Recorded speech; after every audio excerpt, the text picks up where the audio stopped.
Ce n'était pas une balle perdue. Monsieur l'agent voulait s'en débarrasser. Il voulait peut-être faire comme à la télé et tirer, tirer, tirer. La police fait du make-up car ce meurtre fut maquillé. Ce jeune homme traité de bandit et ce policier ne fut pas viré, mais ce n'était pas une balle perdue. Monsieur le policier voulait nous faire croire qu'il était un justicier. Ce jeune homme n'était pas armé. Il était en rouge, jaune, vert et monsieur l'agent en vert armé.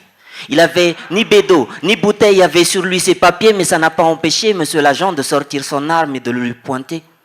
Mais ce n'était pas une balle perdue. Monsieur l'agent voulait s'exercer à bien viser. Cette nuit-là, il se faisait tard. C'était en pleine soirée.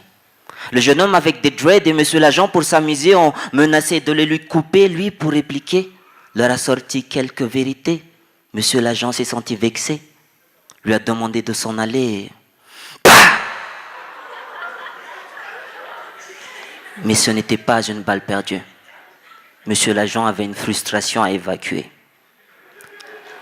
Soi-disant qu'il faisait son devoir pour nourrir sa famille.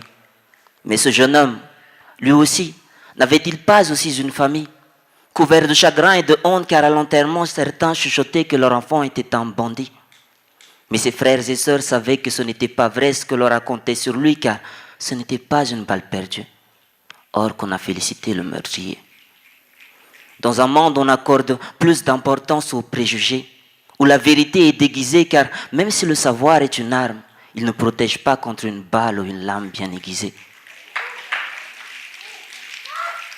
Une balle dans le dos, sorti tard le soir pour finir parti trop tôt, ne laissant derrière lui que des souvenirs et des photos, lui qui avait tellement de projets. Il aurait suffi d'une balle pour l'achever. Merci.